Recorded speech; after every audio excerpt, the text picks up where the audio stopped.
যাও ফানফুজু, জমিন ও আসমান থেকে বার হয়ে যাও, জমিন থেকে বার হয়ে যাও, আসমান থেকে বার হয়ে যাও। জমিনে আর থাকবি না, আসমানের নিচে আর থাকবি না। ফানফুজু, চলো, গেট আউট, থাকবি না জমিনে, জমিন থেকে বার হয়ে চলে যাও। জমিনের উপরে থাকবে। আমার দাসত্ব তোমাকে ভালো লাগে না, আমার আসমানের নিচে তোমরা থাকবে। আমার গোলামি তোমাদের ভালো লাগে না, আমার হাওয়া বাতাস উপভোগ করবে।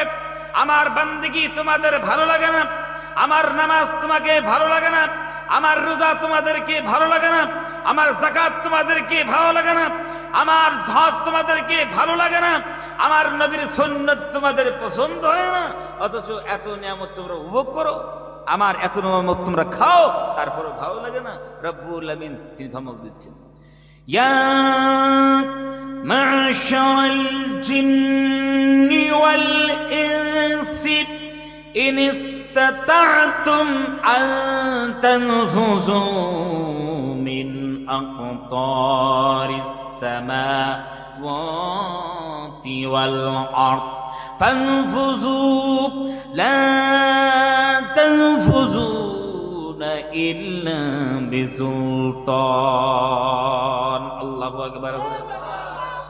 রব্বুল আমিন বলেন, ইয়া মা'শারাল জিন্নি ওয়াল ইনস, হে ইনসানের দল, হে জিন্নাতের দল, আমার আসমান নিচে থাকো, আমার জমিনের উপরে থাকো, আমার নিয়ামত তোমরা উপভোগ করো।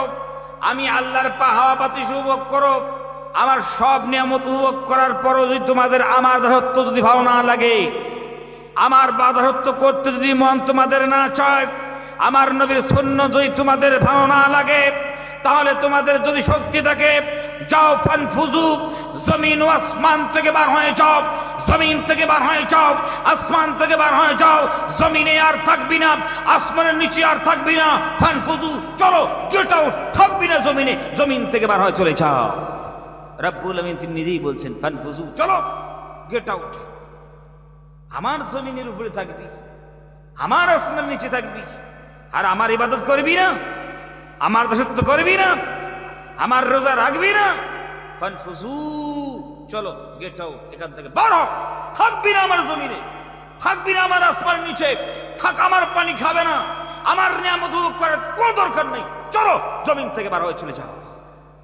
আছেন কেউ বলে, হুজুর আল্লাহর ইবাদত আমরা করবো না, আল্লাহর জমিনে আমরা থাকবো না, আল্লাহর জমিন থেকে আমরা বার হয়ে চলে যাব। আছেন? একজন দেখান তো, হাত তুলে কে আছেন?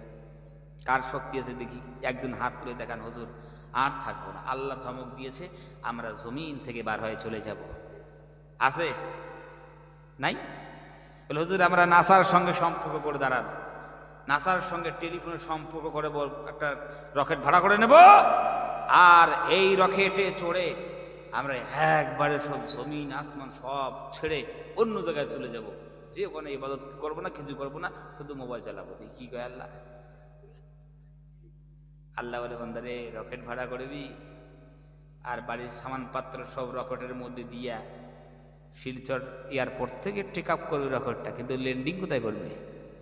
কোথায় করবে? রব্বুল আমিন বলেন, বান্দারে লা তানফুযুনা ইল্লা বিসুলতান। হে পৃথিবীর বান্দা বান্দীরা, আমি আল্লাহর জমিন ছেড়ে কি তোমরা চলে যাবে? আমি আল্লাহ রব্বুল আমিন আসমান ছেড়ে কি তোমরা চলে যাবে? তোমরা চলে যেতে পারবে না। লা তানফুযুনা ইল্লা বিসুলতান। জমিন থেকে যদি বার হয়ে চলে যাও, আসমান থেকে যদি বার হয়ে চলে যাও, কিন্তু যেই জায়গায় তোমরা চলে যাবে, জমিন বাদ দিয়া, আসমান বাদ দিয়া, যেই জায়গায় তোমরা অবস্থান করবে, সেই জায়গায় আমি রব্বুল আলামিনের রাজত্ব। জোরে কোন সুবহানাল্লাহ। লা তানফুযুনা ইল্লা বিসুলতান।